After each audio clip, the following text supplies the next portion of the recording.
Hi everyone, today we are looking at the game between FIDE and Sindarov over here. It was very important game, it's a final game of the match and of the whole tournament. So let's see. Please push the like in advance and I promise you that it will be really interesting video. e4, e5, knight to f3, knight to c6, bishop c4, knight to f6 and d3. Italian game, just solid opening. And bishop e7, castle, castle, knight to c3. Of course, it was possible to play something like c3 or maybe bishop to g5, but of course, knight c3 possible too. So d6, a4. Somewhere we want to capture more space on the queen side, so just useful thing. A bishop to g4. Now black created a threat, so and white recognized that idea. This pawn is pinning this bishop, this knight on f3, and the threat is knight to d4, just to take somewhere on f3 and destruct the whole pawn structure nearby to the white's king. So h3. Of course, was possible to play bishop e3 here, but we just want to understand the idea of this move. Just if he take okay, we just have this advantage to bishops here. But okay, if he plays somewhere like to h5, we can just play bishop e3, protect this square, and if he plays this move, of course, it can be absolutely okay for us. But okay, in the game, black just took this knight on f3, queen takes on f3, knight to d4, and queen to d1. Of course, here was two threats, and we protected everything here. So c6. Very standard move in this type of position, because somewhere they prepare this d5 move and maybe give more space for the queen. Okay, bishop to a2. White prepare position 2 to all these active moves like d5, and now it's just impossible to play d5. Now you can stop a little bit and start thinking how to continue after d5, how to win some material even here in the position. So think a little bit here. 1, 2, 3. Okay, in this position, after d5, playing move e take on d5, and two possible moves, take with the pawn or with the knight, and after c take on d5, we can just play bishop to g5, and impossible to protect one more time this pawn on d5. So it's a big problem. So if black would take with the knight, after take c3, knight is forced to go somewhere back, and after queen to b3 we have this double attack here. So again, white will win something in the position. So that's why d5 it's too fast. So knight to e6. Somewhere was possible to play f4. f4, it's one more idea how to stop this plan with d5, because this pawn on e5 will be under a huge pressure, so d5 will be impossible. So knight to e6, somewhere we protected this square one more time, rook to e1. It looks strange because we put our rook to the closed line, but exist some ideas here. We prepare our position to this move d5. If somewhere he play d5, after e take on d5, c take on d5, pawn on e5 will be unprotected. So queen c7, somewhere we protect it. Bishop to e3. Just develop our bishop, nothing else. b6. In general, it was not forced, and black just could do something else, but okay, b6, queen to f3. Of course, we want to activate our queen, and we try to find the best position for the queen. So rook to d8. Again, everything that do in this position, black just connected to this move d5, h4. Okay, this move is very standard here. Somewhere we just want to push this pawn forward, and somewhere it can give us some benefits because we can just create some problems nearby to the opponent's king and try to create attack there. So this move, one idea of this move is to push this pawn, and second idea to put the queen on h3. Somewhere this queen on h3 will be annoying because we have this pressure on the knight on e6. So two ideas.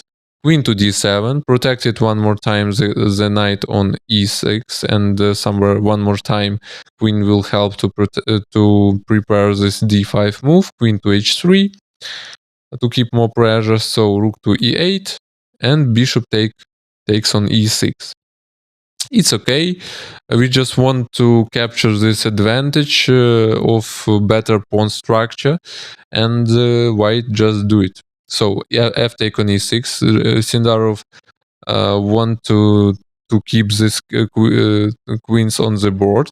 So knight to e2, and here VE didn't understand position well here, and he played knight to e2. It's not the best move. The best move was to play knight to b1. Looks again very strange, but we have good maneuver here. That's why knight on b1 stays absolutely normal for this moment. Of course, this knight next on the next move will be on d2. So d5, of course, black must do something active here, and the only active plan in the position is d5. So d5, knight to d2 protected this pawn on e4, bishop to d6 to somewhere protect this pawn on e5, because somewhere our knight could play knight f3 and try to take it. So bishop do it immediately. Bishop to g5, and it's a main idea of this position, just to trade this bishop for this knight on f6, and just to trade to change pawn structure in the position. So h6, in my opinion, not the best move. Maybe the best move to play rook to f8 or something like that. But after bishop takes on f6, take with the pawn. It's main idea of this position because we just want to put this pawn closer to the center of the board. So bishop g5, it's a completely good idea. And after h6, after bishop takes on f6, g take on f6, and h5. And now when pawn stay on h7, this pawn protects this very important square on g6, and on h6 this pawn doesn't do that. So it means that we can just make another maneuver to play knight f3, knight h4, and knight to g6. Even here, black's position absolutely okay, but I think it's mostly about computer analysis, not about human game. So after king to h7 to just to give this square for the rook, knight to f3, rook g8, knight h4, rook to g5, and knight to g6. Here this knight is very confident, and of course we can say that white must be better here, but computer writes here 000, and of course maybe for computer everything is obviously here, but now for people it's not a very plain position. And if I would play this position with white pieces, I would be really satisfied with my position. So okay, let's come back. In the position VE did another plan, knight to e2 and knight to g3. It's a very standard plan in general in this type of position, but not the best. Okay, d5, knight to g3. Somewhere we just protect this pawn on e4 from this little bit different square. But why did we do that? Because knight on c3 can be under attack of this idea d4 with fork, and very inconvenient position for the knight would be on c3 after d5, but the knight on g3 absolutely good. So, but exist some problems too in this position for white. But okay, we will talk about it a little bit later. And one more idea that knight of course protects this pawn and stay closer to the king, black's king. Okay, so rook to f8. Black just put back the rook because now this file is opened. So h5, h6. Of course, h6. It's black must do this move here because somewhere white want to attack one more time with h6, and after g6, some black squares will be weakened. So h6 a good move here. Okay, rook to e2. Okay, of course, one problem of this move that square on g6 is weak now, but we must know this rule. If our opponent can do something with our problems, we can think that maybe it's a bad thing for us and we must do something else. But in this current moment, on g6, impossible to put our white's knight. So it means that this square on g6 is not a big problem for black. So rook e2, rook to f7, rook to e1, bishop to d6. Of course, somewhere white prepare the position to open and to take on e5, and that's why bishop on d6 stays good here. So bishop d2. It's a little bit strange maneuver, but it's okay. Very standard idea again, because somewhere we want to put our bishop on c3 again and force our opponent to play d4. But in this position, where he didn't understand that d4 it's not a bad thing for black. So that's why this maneuver was not so successful. So rook to f8, bishop to c3, d4, bishop to d2. Yes, white forced to black to do that, and c5. Of course, now maybe Wei thought about this position that he can just to create something on the king side because he has all pieces on this side and create some attack and so on, and he has more space here, some weak squares, but in this position it's impossible. Everything in the position is against this attack, white's attack on the king side, and opposite thing we can see on the opposite flank, yeah, because somewhere just black just prepare all this plan and they can just conduct everything. So b3. Of course, we must protect this pawn because queen somewhere looked at this pawn. So a6, knight to f1.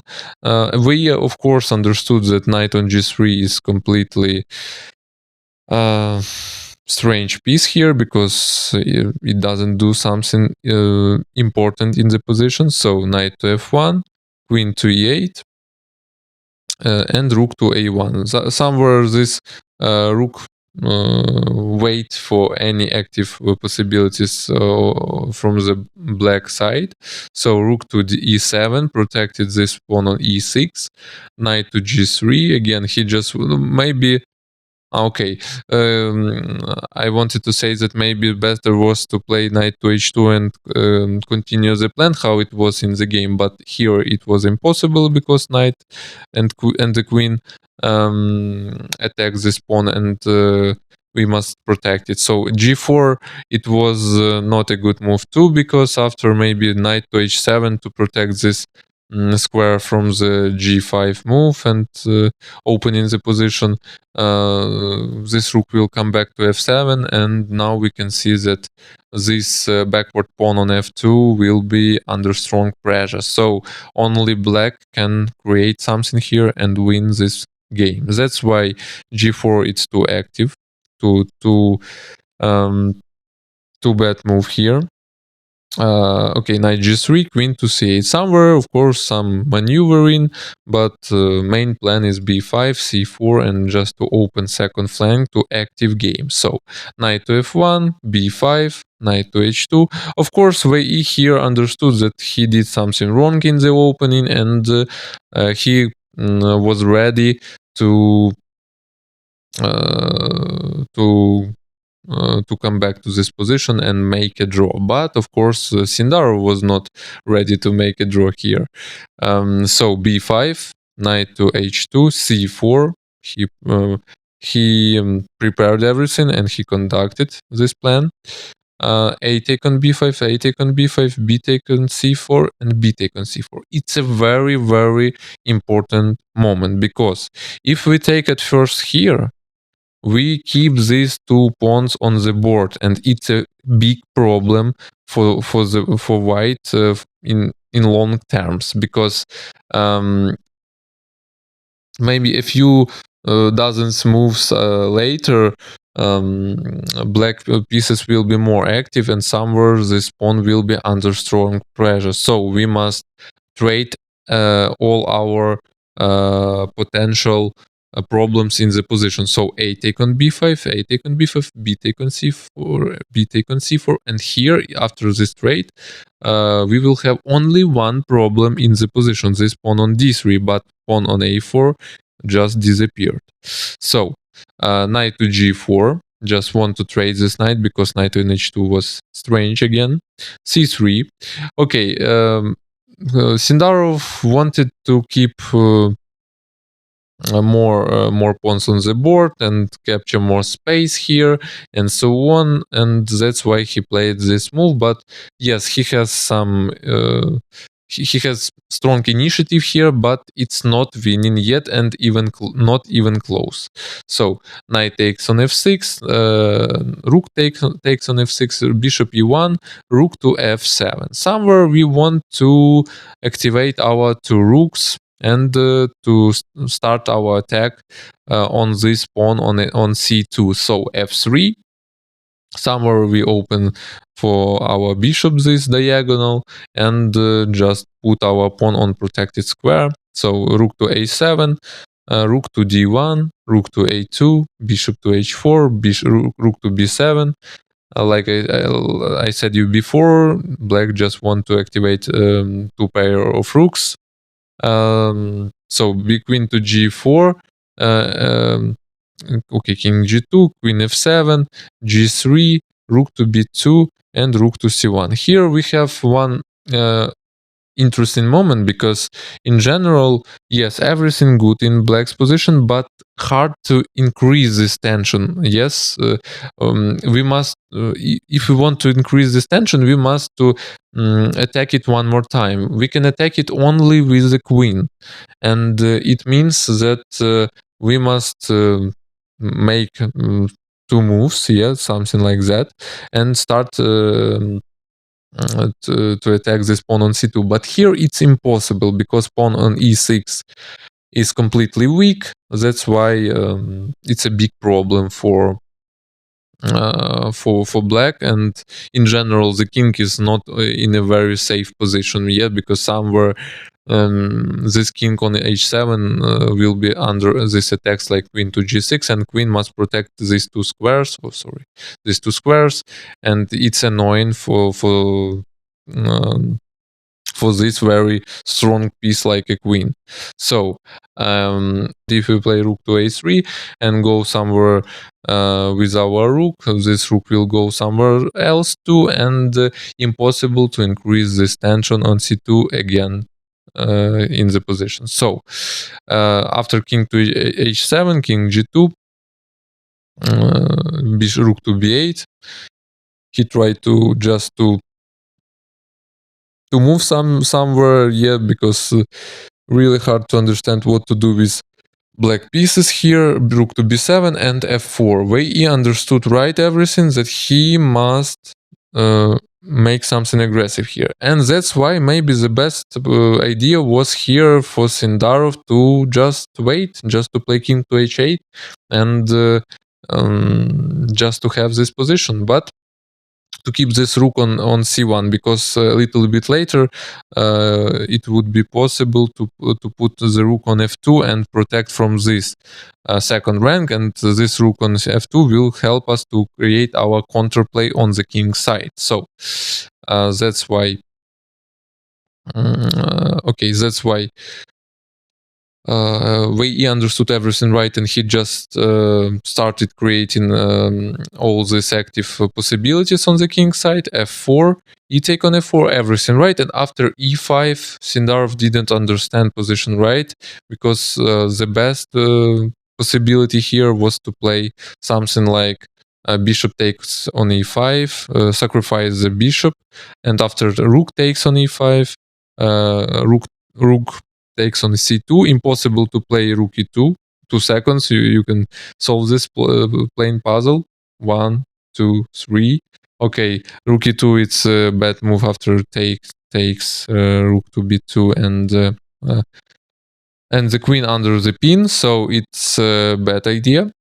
So king to h3, and somewhere just to play rook to b2 to create this mate idea. But after queen takes on e6, queen takes on e6, rook takes on e6, rook to h2, king to g4, and something like somewhere we will try to take this pawn on d3 and so on. It's in general very, very complicated position, but of the end of this hard and strange variations, it's a draw. So it was the best possibility, because after bishop c5, white get advantage here, and it means that he got initiative in the position. So rook takes on f4, queen to e8, rook to f2, rook to a1. Yes, white want to do something on f file, and black want to create something on the first rank. So now position is sharp. Queen to f3, rook to b1, queen to e4, king to g8, and here g4. It's a mistake. Here was possible to play something else more interesting. Here you can think a little bit more one more time, and find the best way how to continue and how to prove that black has some problems here. So try to find it with white pieces. 1, 2, 3. Here the best move was to play queen to g6. Why? Because if we take, king at all time will be under the pressure. So because this pawn will take everything in the position of the king. So this was the best possibility in the position. But in the game was g4, and after rook to h1, initiative on the black side completely, and after king to g3, rook to e1, rook to e2, takes, bishop e7. Very, very important move. Why? Because after this trade, we can see that the queen want to go to h4 and start attack on the king side. So it's very, very bad for black.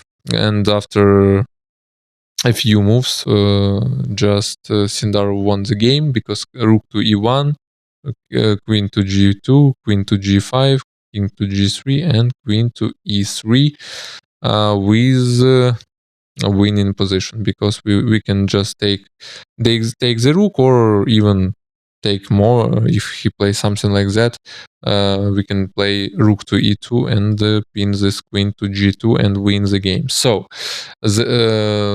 in this way, Sindarov won this final game of the match, and won FIDE World Cup 2025. Really, really cool game was here, and thank you for watching.